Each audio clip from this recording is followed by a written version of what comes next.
Welcome back to my channel Moumita Basak. আরেকটা video নিয়ে তোমাদের সামনে চলে এসেছি। আমি ফেসবুক থেকে ওই ভিডিওর ক্লিপটা ডিলিট করে দিয়েছি। আমার মনে হয় বুনোর বাবার কোনো বন্ধু বা কেউ দেখে ওটা নিয়ে বলেছে, তার লেগে বুনোর বাবা এতটা হঠাৎ করে অ্যাক্টিভ হয়ে গেছে।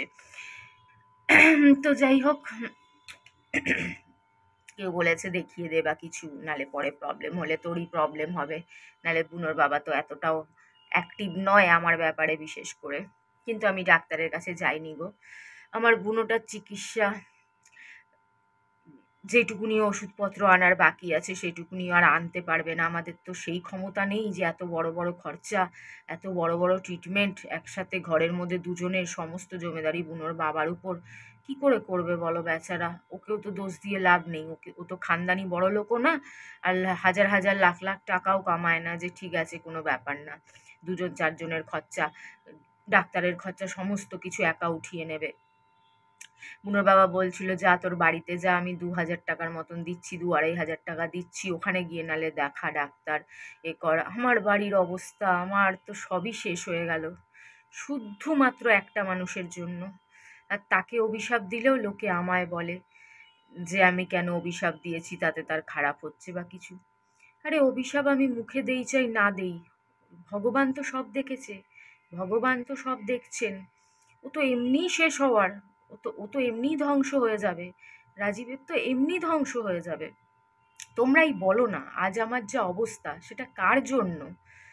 আমার ব্যাংকে 3-4-5 লাখ টাকা ছিল, আমি অনেক টাকা কামিয়েছিলাম। এই শুধুমাত্র ওই মানুষ, আমার জীবনে অনেক ভালো মানুষ আসতে পারতো, আমি মনীষকেই বুঝিয়ে বাজিয়ে ভালো রাস্তায় আনতে পারতাম। একটা বেটা ছেলে ঠিক আছে, খারাপ থাকে ভালো থাকে, একটা সময় আইয়াসি করে, কিন্তু সব বয়সে তো সব কিছু চলে না।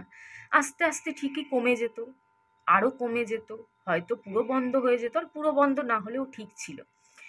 ঠিক আছে, ওইটুকুন অত হিংসুটিও আমি না, আমি যথেষ্ট আধুনিক চিন্তাধারার মানুষ তোমরা জানো, অত ব্যাকডেটেড আমি না, একটু একটু মেনে নেওয়ার মতন ক্ষমতা আমার মধ্যে আছে, তোমরা সেটা বুঝতেই পারো। হ্যাঁ, খুব বাড়াবাড়ি করলে রাগ ধরে, রাত্রি 3টে 4টে এসে উল্টো পাল্টা গালাগালি, খিস্তি, বমি করা, বাচ্চাকে মারধর, গালিগালাজ করা, এগুলো ঠিক নয়। কিন্তু ঠিক আছে একটা টাইমে করতো, কিন্তু হয়তো ঠিক হয়ে যেত। 2 বছর 4 বছর রক্তের জোর তো সারা জীবন থাকে না, বয়সের এতে আস্তে আস্তে সেগুলো কমতে থাকে। বাচ্চা কাচ্চা বড় হতো, একটা স্কুল দিদিমণি সব কিছু, একটা দায়িত্ব জমেদারি, আস্তে আস্তে ঠিকই ঠিক হয়ে যেত। কিন্তু কি করলি তুই? না আমাকে মনীষের সাথে সংসার করতে দিলি, না অন্য কারোর সাথে কিছু করতে দিলি।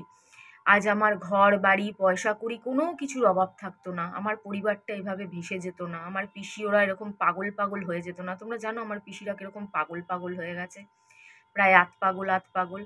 সমস্ত কিছু আমার ভেসে যাচ্ছে, সমস্ত কিছু আমার বরবাদ হয়ে গেছে শুধুমাত্র ওই হেমান্তের জন্য, শুধু আর শুধু। এছাড়া আমি কাউকে ব্লেম দিতে পারবো না, কেন শুধুমাত্র দোষ ওর, শুধুমাত্র। তার সাথে কি করে ভালো হতে পারে? ওর সাথে কিছুই হয়নি, ওর সাথে অনেক কিছু হওয়া বাকি আছে, আমি জানি ওর সাথে অনেক কিছু হওয়া বাকি আছে। দেখো না, আজ আমার যেই প্রবলেমটা শুধুমাত্র ওর জন্য। তোমরা কি ভাবছিলে কালকে ওই দাঁতের কথা ভেবে বা অন্য কিছু ভেবে?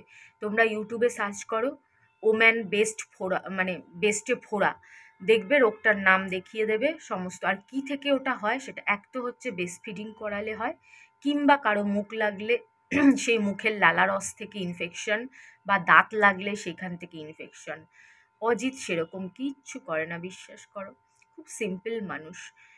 ওর সাথে আমার যেটুকুনি যা সম্পর্ক হয় সেটুকুনিও খুব কম, 9 মাসে 6 মাসে এক আধ দিন। আর তোমাদের দেখো সবই বলি, তোমরা আমার কাছে আমার মা, আমার বাবা, আমার বোন, আমার বন্ধু, আমার দিদি, আমার সব কিছু। তাই আমি সাদা মনে তোমাদের কাছে সব কিছু বলি। কেউ কেউ সেটাকে ভালো মনে গ্রহণ করো, কেউ কেউ সেটাকে আহ হাসো হয়তো, আহ মজা পাও, অন্যের কষ্ট দেখে হয়তো মজা পাও, বা মজা নাও, বা বলে এই বাবা কী সব বলছে। কিন্তু বিশ্বাস করো, আমি বলি একদম জলের মতন স্বচ্ছ কথা, যেটা যেটা হয়েছে শিখ পাই টু পাই সেরকম।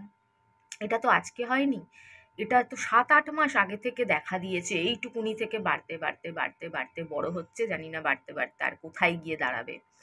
আর এই দাঁতটা একমাত্র ওরই লেগেছে। কেন, অজিতের এখানে কোনো আমি তো জানি যে অজিত কি করে না করে, কতটা করে কি না করে। যেদিন আমার লেগেছিল সেদিনও আমার মনে আছে আমি ওকে বলেছিলাম যে আমি ব্যথা পেয়েছি। যাই হোক, সেসব কথা আর কি বলবো। যার জন্য এই প্রবলেম তার কোনো গায়েও নেই। আর একটা সময় সে বলতো, তোর কিছু হবে, তুই অসুস্থ হবি, আমি আমার জীবন দিয়ে দেবো, আমি আমার জীবন দিয়ে তোকে বাঁচাবো। রে বাবা রে বাবা, জীবন দিয়ে বাঁচানো তো দূরের কথা, একটা ডক্টর দেখানোরও ক্ষমতা নেই, একটা ডাক্তারের পয়সা পাঠানোরও ক্ষমতা নেই, একটু কেমন আছি, বেঁচে আছি না মরে গেছি সেটা জিজ্ঞেস করারও পর্যন্ত প্রয়োজন নেই। তোমরা ভাবতে পারো এটা একটা মানুষ হতে পারে? তোমরাও তো আমার কত খোঁজ খবর নাও, লাইভে বলো যেখানেই বলো, এত খোঁজ খবর নাও। আর ও যে আমার সাথে 17টা বছর আমায় ভোগ করলো, আমায় এত মিথ্যে বাধা দিল, এত কিছু করলো, সে সে আজ আমাকে কখনো ব্লক করে রাখে, কখনো ব্লক খোলে, কখনো ব্লক করে রাখে, কখনো ব্লক খোলে। তাহলে তোমরা কি মনে করো ওর অভিশাপ লাগবে না? আমি মুখ দিয়ে বললেই শুধু লাগবে? ওর ক্ষতি হবে না আমি শুধু মুখ দিয়ে বললেই হবে? নালে হবে না? শুধু ভগবানকে পুজো করব, এক হাতে ভগবানকে ফুল চন্দন চড়াবো আর এক হাতে পাপ করে যাব, এক হাতে ভগবানকে ফুল চন্দন চড়াবো এক হাতে পাপ করে যাব, তাহলেই ভগবান খুশি হয়ে যাবে? খাটুশ্যাম দৌড়ে যাব, রাজস্থান দৌড়ে যাব, ভূতনাথ দৌড়ে যাব, কিচ্ছুটি ফল হবে না, কিচ্ছুটি না। একেবারে বিগ জিরো, নেট ফল বিগ জিরো। এরকম ভাবে ভগবান খুশি হন না যে একদিক থেকে এত অত্যাচার, এত মিথ্যাচার, এত প্ল্যানিং, এত চালবাজি একটা পরিবারকে ধ্বংস করে দিল, আমাকে আর আমার পরিবারকে। সব কথা আমি হয়তো তুলে ধরতে পারি না, কিছু কথা মাথা থেকে চলে গেছে, কিছু কথা হয়তো আমি ভুলে গেছি, কিছু কথা আমার মাথায় নেই, মনে পড়লে হয়তো আস্তে আস্তে খুলে বলবো। তোমরা এইটুকুনি বিশ্বাস করো, আমি এই সন্ধেবেলা ভূতনাথ বাবার দিব্যি খেয়ে বলছি, আমি আর আমার বাচ্চাগুলো আজ ভেসে গেছি শুধুমাত্র ওই একটা মানুষের জন্য, শুধুমাত্র ওই একটা মানুষের জন্য। সে কি ছাড় পাবে? ভগবান কি তাকে ক্ষমা করবে? ক্ষমা করা কি উচিত? কি আর বলবো, তোমরা এই রোগটা দেখতে পারো ইউটিউবে সার্চ করলেই, নামটা আমি ভুলে যাচ্ছি, তাহলে আমার আরেকটু দেখে বলতে হবে, দাঁড়া আমি একটু ইউটিউবটা দেখে বলছি। কেসটি বেস্ট অ্যাবসেস, বেস্ট অ্যাবসেস, তোমরা ইউটিউবে সার্চ করো বেস্ট অ্যাবসেস, তাহলেই তোমরা বুঝতে পারবে। আর তোমরা যারা যারা যেটুকুনি ফেসবুকের ভিডিওটাতে দেখেছিলে বা আরেকটু দেখেছিলে, আমি তো ডিলিট করে দিয়েছি, যে কজনই দেখতে পেরেছিলে মিলিয়ে দেখো, একদম সেম টু সেম একই জিনিস, সেম টু সেম। আর তোমরা ভিডিওতে দেখতেই পাবে কারণগুলো যে কি কারণে হতে পারে, তাহলে তোমরা বুঝতেই পারছো। আমার সাথে তো আর কারো সম্পর্ক নেই যে কারো দাঁত লাগবে, কারো অন্য কারো কিছু লাগবে। এক বুনোর বাবা এক রাজি, মানে মানে এত সর্বনাশ করেও হয়নি, শেষমেশ আমাকে রোগও দান করছে। মানে মানুষ মানুষের জীবনে আসে, মানুষের কত, আমার বন্ধুদের জীবনে এক একজন পুরুষ এসছে। যেই বন্ধুর বাড়িতে আমি থাকতাম, সে মারা গেল, তার হাজবেন্ড তার থেকে বয়সে কত বড়, 20-25 বছরের বড়, বাবার বয়সী, তাকে 2-3টে ফ্ল্যাট কত কিছু দিয়ে মানুষ মানুষের জীবনে আসে, ভালো করে দিয়ে যায়, মানুষকে কত কিছু দিয়ে যায়, পয়সা গাড়ি বাড়ি, আরে পয়সা গাড়ি বাড়ি না হোক, অন্তত ভালোবাসা দিয়ে যায়, আশীর্বাদ মানে কিছু ভালো করে যায়। আর এরা মানুষের জীবনে আসে, মানুষকে শেষ করে দিয়ে যায়, মানুষকে রোগ বিগ দিয়ে যায়। তাহলে তাদের কি পাওনা থাকবে? তাদেরও তো ওরকমই পাওনা থাকবে, যেরম দেবে সেরমই তো নেবে। কিন্তু তাতেও আমি কিছু বলে দিলে, এত কষ্ট পাওয়ার পর আমার মুখ থেকে কিছু বেরোবে না, এটা হতে পারে? কখনো কষ্টে অভিশাপ বেরিয়ে গেলেও সেটা নাকি আমারই দোষ? হ্যাঁ ঠিক আছে, তাও ঠিক আছে, সবই মেনে নিয়েছি। অসহায় মানুষের পাশে কেউ থাকে না, কেউ নেই। যারা পয়সাওয়ালা তাদের পাশে সবাই আছে, সমাজ আছে, সবাই আছে। পয়সাওয়ালাকে আরও বড়লোক করছে, আরও বড়লোক করছে, কিন্তু যার দরকার তাকে কেউ দেখার নেই, কেউ তার পাশে নেই।